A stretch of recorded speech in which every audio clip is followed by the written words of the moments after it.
Itewan Sammy, living life, boys and girls. Ladies and gentlemen, welcome to end of September, beginning of fall. What a beautiful day. Monday, September 23, post-typhoon. Seoul did not receive any rain at all. The storm went right south of us. I'm talking like within a few kilometers. The edge of the storm just passed right south of the river and didn't hit where I lived. Anyway, but look at this today. Look at the mountains in the background there. Look at that. That is just stunning.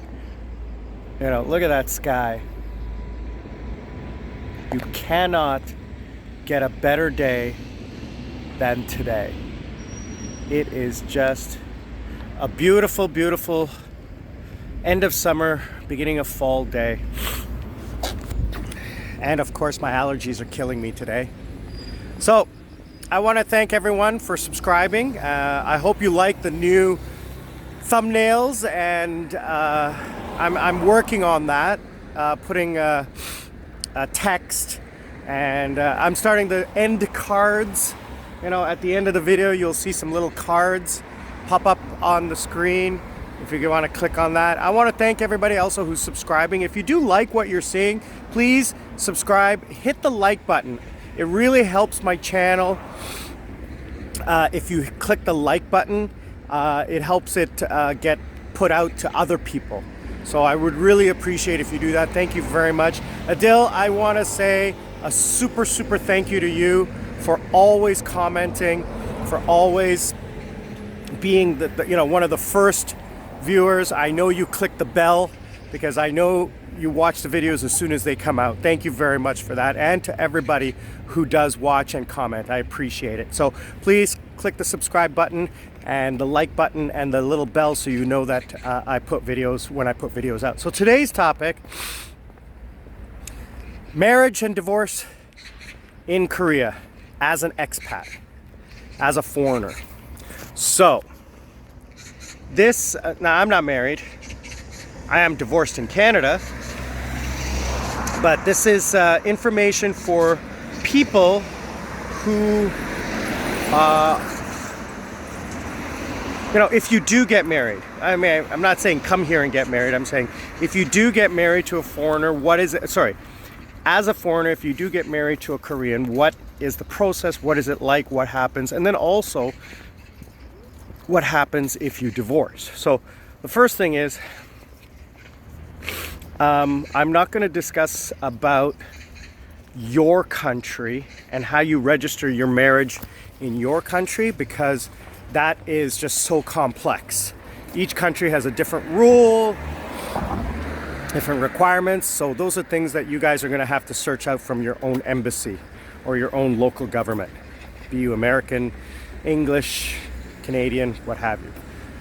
So as a Canadian in Korea, or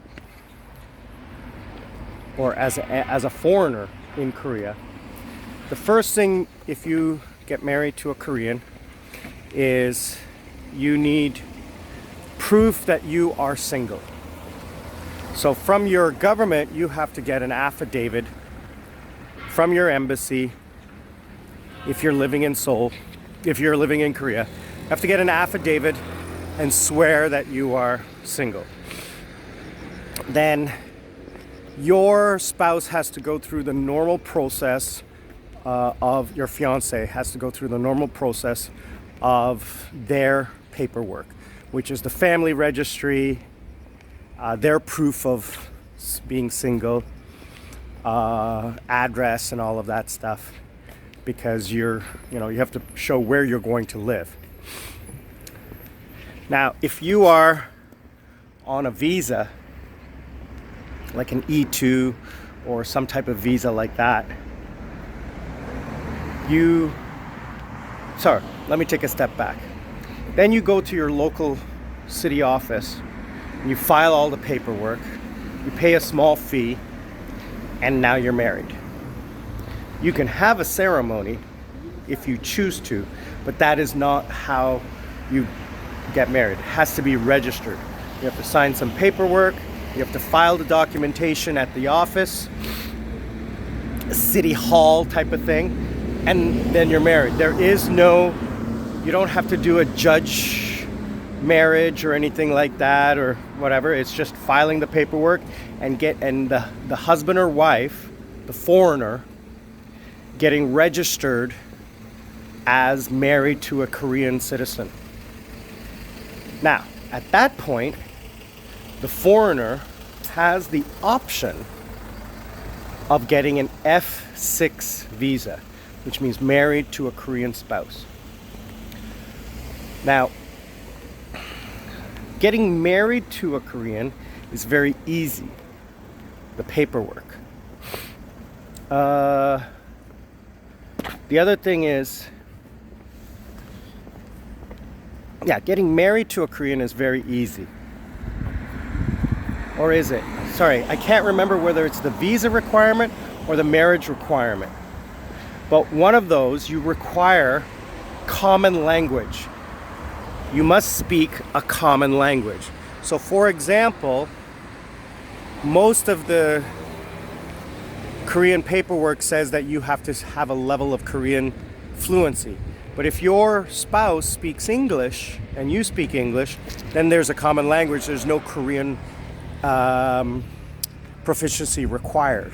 The reason behind that is so that there's no culture difference, because there's a lot of, it's not about Westerners, it's about Southeast Asians, South Asians, like Philippines and things like that, Chinese. So what happens is there's a lot of marriage brokers and there's a lot of poor farmers, this is the story, who, you know, go to these brokers and they get a bride, a mail order bride, and this bride doesn't speak Korean, the husband doesn't speak Filipino or whatever, and then there's, you know, that causes cultural problems. There's a lot of issues in the media these days of Korean husbands abusing their foreign national wives, and you know, one recent was the wife was videotaped, and the child as well was being beaten by the husband. So, you know, that happens. So to prevent that from happening and having the foreign spouse protected, the government has installed this feature or this requirement. So the next step is that you have to now get your visa. Now you have to leave the country to do that. Well, it depends on your visa. If you're an E visa or any of those kinds of visas, yes, you can do it here. If you're a D visa, like a student, I'm not 100% sure.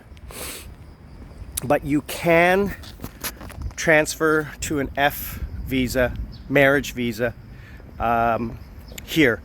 My friend who got it was not on a visa and had to leave the country, take all the paperwork, and he said take more paperwork than is required, because when you're out of the country it's difficult to get the paperwork.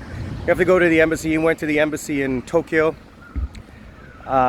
submitted the paperwork on a Monday morning, and by Wednesday afternoon he had his temporary visa, 30-day visa, came back to Seoul, went to immigration and got the 1-year visa.